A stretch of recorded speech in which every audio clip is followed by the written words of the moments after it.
कथित भड़काऊ भाषण देने के आरोप में कानूनी पचड़े में फंसे मुफ्ती सलमान अजहरी को सुप्रीम कोर्ट से बड़ी राहत मिली है। कथित इसलिए कहना पड़ रहा है कि मुफ्ती सलमान अजहरी ने गुजरात में कुछ ऐसा कह दिया था जिसकी वजह से सत्ता की कुर्सियां जो है वो हिल गई थी, और इसलिए भी कहना पड़ रहा है कि मुफ्ती सलमान अजहरी के अलावा कई ऐसे साधु संत और नेता हैं जो लगातार एक खास समुदाय के लोगों के खिलाफ जहर उगल रहे हैं, लेकिन उनके सामने कानून बौना साबित नजर आ रहा है और वो लोग खुले आसमान के नीचे खुले में सांस ले रहे हैं। लेकिन सलमान अजहरी को सुप्रीम कोर्ट से राहत मिलने के बाद पूरे 10 माह के बाद अब वो एक बार फिर से खुले आसमान के नीचे आजादी की सांस लेंगे। इस पूरे मामले पर हमारे साथ बातचीत करने के लिए कौसर अली सैयद मौजूद हैं, उनसे ही बात करते हैं। कौसर भाई, इस रिहाई को कैसे आप देखते हैं? एक्चुअली मैं तो दो चीजों को कनेक्ट करने की कोशिश कर रहा हूँ। एक, रमेश भिदुड़ी ने लोकसभा में दानिश अली को मुल्ला, आतंकवादी, इतना सब बोलने के बाद में भी उसकी गिरफ्तारी नहीं होती है। और परवेज वर्मा दिल्ली के चुनाव के वक्त में एक पूरी कौम, मिस कम्युनिटी को बहिष्कार करने के लिए अनाप शनाप हेट स्पीच देने के बाद भी उसकी ना तो गिरफ्तारी होती है। मीन्स दो तरीके से पुलिस कार्रवाई करती है। मीन्स जो स्टेट स्पॉन्सर्स लोग हैं, जो बीजेपी से जुड़े, आरएसएस, बजरंग दल और बीजेपी के खुद लोग जो इसमें माहिर हैं हेट स्पीच देने के, उन लोगों को खुलेआम मौका दिया गया है। और दूसरी तरफ कोई रिलीजियस ऑर्गेनाइजेशंस का कोई बंदा अल्लामा इकबाल की शायरी बोले या फिर फैज अहमद फैज की शायरी अगर बोले तो उन पे हेट स्पीच का केस लगाकर अलग अलग जगह पर 3 केस लगाना, और वो भी आप देखो किसी दलित से एट्रोसिटी लगाना जिसमें मामला ही नहीं है, मोड़ासा का मामला, उस ऐसे 3 केस बनाकर सीधा उनको फांसा कर दी जाती है। सो ये बहुत गलत बात है। लेकिन हमको खुद को एक इंट्रोस्पेक्शन करने की जरूरत है कि मुसलमान किस तरह से रिएक्शन दें। सामने हमको पता है कि मौजूदा हालात में जो सरकार है उसको जब तक वो हिंदू मुस्लिम का नैरेटिव नहीं लाएगी तब तक उसको चुनाव जीतना बहुत मुश्किल है। आपने जो बात बताई वो एक लंबा वक्त उसका हो गया, लेकिन अभी मौजूदा वक्त में महाराष्ट्र के एक नेता ने खुलेआम धमकी दी और उनके खिलाफ एफआईआर हुई। एक धर्मगुरु हैं, उन्होंने भी हुजूर सल्लल्लाहु अलैहि वसल्लम को लेकर बहुत ही विवादित बयान दिया और उनके खिलाफ पूरे देश में कई एफआईआर दर्ज हो चुके हैं, लेकिन अभी तक गिरफ्तारी नहीं हुई। तो इसे आप कैसे देखते हैं? कानून क्या 2 तरीके से कार्रवाई कर रही है? अगर एक्चुअली क्या है, हेट स्पीच का मामला ऐसा है कि उसको दोनों तरफ दिखाना पड़ेगा। मौलाना अजहरी पे कार्रवाई इसलिए हो गई क्योंकि दूसरी तरफ इतनी हेट मोंगर्स लोग हैं, यतीमीनानंद दया हो या फिर महाराष्ट्र का जो मामला हो, जो रिलीजियस मुस्लिम्स जो लीडर हैं उनके खिलाफ बयानबाजी करते हैं। जो मुस्लिम उनसे बेपनाह मोहब्बत करता है, अपने बच्चे से ज्यादा उसके रिलीजियस जो लीडर्स हैं उनके जैसे उनके पैगंबर हो या फिर उनके सहाबा हो, उनके वलियों के बारे में जो बोला जाता है, जो बहुत टची मामला है जिससे मुस्लिम रिएक्शन देता है। तो हमें ऐसा लगता है कि उनके जो सिस्टम के हेट मॉन्गर्स हैं उसके सामने किसी न किसी को दिखाना है, तो मौलाना अजहरी जैसे लोगों को ये फिक्स करते हैं ताकि उसको बैलेंस बनाया जाए। और दूसरा, अभी बहराइच का मामला है। अभी ताजा मामला मैं आपको 2 मामले बताऊंगा। बहराइच में एक राम गोपाल ने एक घर के ऊपर जाकर इस्लामिक झंडे को गिरा दिया, 2 लोग तहस में आके उसको गोली मार दिया, जो ऐसा पैटर्न बता रहे हैं।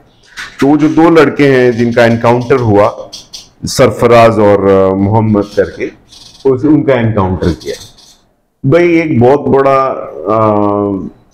महाराष्ट्र का बहुत बड़ा नेता जिसका तथाकथित बिश्नोई गेंद ने मर्डर किया, उतने बड़े नेता को मारने वाला अहमदाबाद के अंदर मस्त शेल्टर जेल के अंदर बैठा हुआ है, उसका एनकाउंटर क्यों नहीं कर रहे पुलिस वाले? या इतने सारे जो गैंग वाले बैठे हुए हैं जो अलग अलग जेलों में बंद हैं, उनका एनकाउंटर क्यों नहीं हो रहा? यानी हर तरह का नजरिया इनका ऐसा है कि कैसे भी करके मामले को हिंदू मुस्लिम तरफ ले जाना, जो एक्चुअली है नहीं। आज लेकिन दूसरा अच्छा बात भी हुआ कि आज सत्येंद्र जैन, जो आम आदमी पार्टी का हेल्थ मिनिस्टर, जिसने रिवोल्यूशनरी काम, क्रांतिकारी काम किया हेल्थ सेक्टर्स में, मोहल्ला क्लिनिक का सर्जक, जिसको सरकार को जहां पे प्रॉब्लम होता है बीजेपी और उनके लोगों को, ऐसे लोगों को, वो चाहे मुस्लिम हो या फिर दूसरी कोई पॉलिटिकल पार्टी के लोग, उनको भी ये लोग फिक्स करते हैं। नहीं, सलमान अजहरी पे केस हुआ, उसके बाद में उनके ऊपर पासा लगा दिया गया। इस कार्रवाई को आप कैसे देखते हैं? क्योंकि बहुत सारे मामले ऐसे गुजरात में हैं कि कई केस हैं, लेकिन लोग जमानत पे रिहा है, बाहर है, लेकिन मौलाना को मतलब फंसाया गया या उनको जानबूझकर उनके ऊपर कार्रवाई की गई, ऐसा लगता है। एक्चुअली क्या है, मींस प्रवीण तोगड़िया गुजरात का हैबिचुअल हिट मॉन्गर्स, उसने तो अनगिनत बार किया है। लेकिन मैं इसीलिए बोल रहा हूं कि इनको जो हिंदू फैनेटिक हैं उनको यानी आगे बढ़ावा देना है। ये ऐसे लोग रहते हैं तो चुनाव में आएगा। अभी जैसे महाराष्ट्र में चुनाव आया है, तो हरियाणा का चुनाव थोड़ा डिफरेंट इसलिए था कि वहां एक बहुत बड़ी कम्युनिटी एंटी बीजेपी थी, इसलिए जातिवाद का कार्ड कांग्रेस खेलती है और जीतती है। लेकिन पहली बार बीजेपी ने जातिवाद का कार्ड खेल के हरियाणा का चुनाव जीता। तो अब महाराष्ट्र का चुनाव लेकिन डिफरेंट है। तो यहां पर ये ऐसे हेट मॉन्गर्स को चुनाव से पहले ही खड़ा कर दिया, जो पैगंबर को गाली देना या उनको उनके बारे में गलत बोलना। ये एक चुनाव आने का पैटर्न है, आपको दिख जाएगा। अब 2025 में आपको दिखेगा कि महाराष्ट्र का खेल खत्म हो जाएगा और ये सारे हेट मॉन्गर्स चल जाएंगे दिल्ली में, ताकि लास्ट टाइम जो दिल्ली में दंगा हुआ और चुनाव को बहुत पोलराइज करने की कोशिश किया, तो अभी 24 में गुजरात के अंदर भी अभी लोकल बॉडी के और छोटे चुनाव बाकी हैं, इसलिए गुजरात में भी थोड़ा इनको हेट चाहिए हिंदू मुस्लिम बीजेपी को, तभी यहां पे जीत पाएंगे। महाराष्ट्र में भी ये करेंगे।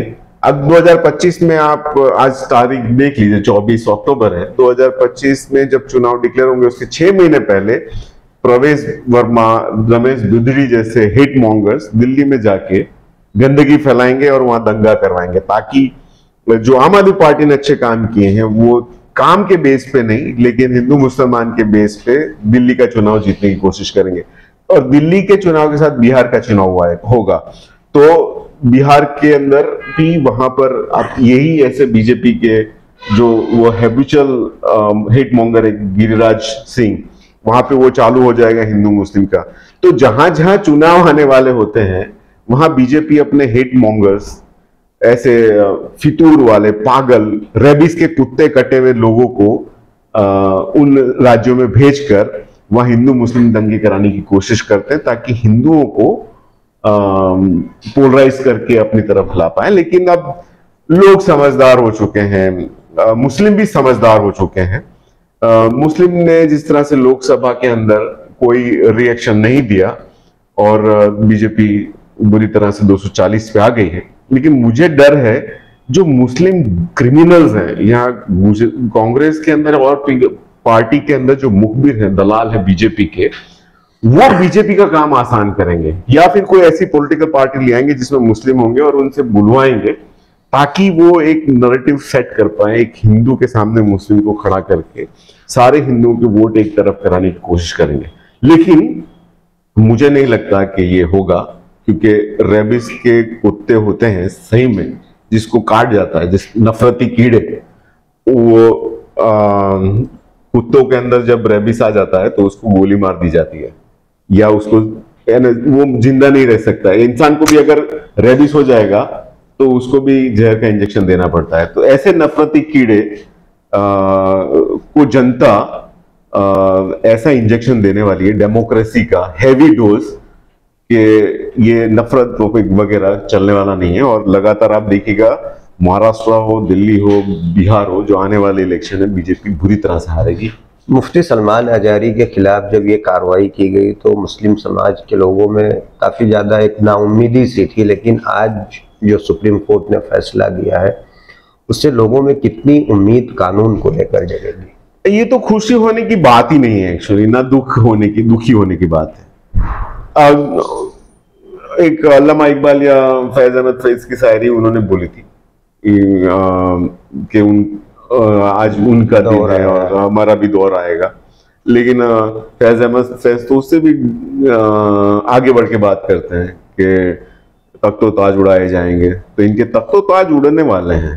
तो मौलाना अजहरी का छूटना हमारे लिए कोई सेलिब्रेशन ही नहीं है, उनको गलत तरीके से फिक्स किया गया था, अब उनको छोड़ा गया है। मे भी वो अब छूट के जाएंगे और महाराष्ट्र में मुसलमान बहुत सारे इकट्ठा होंगे, वो बीजेपी का ही काम होगा।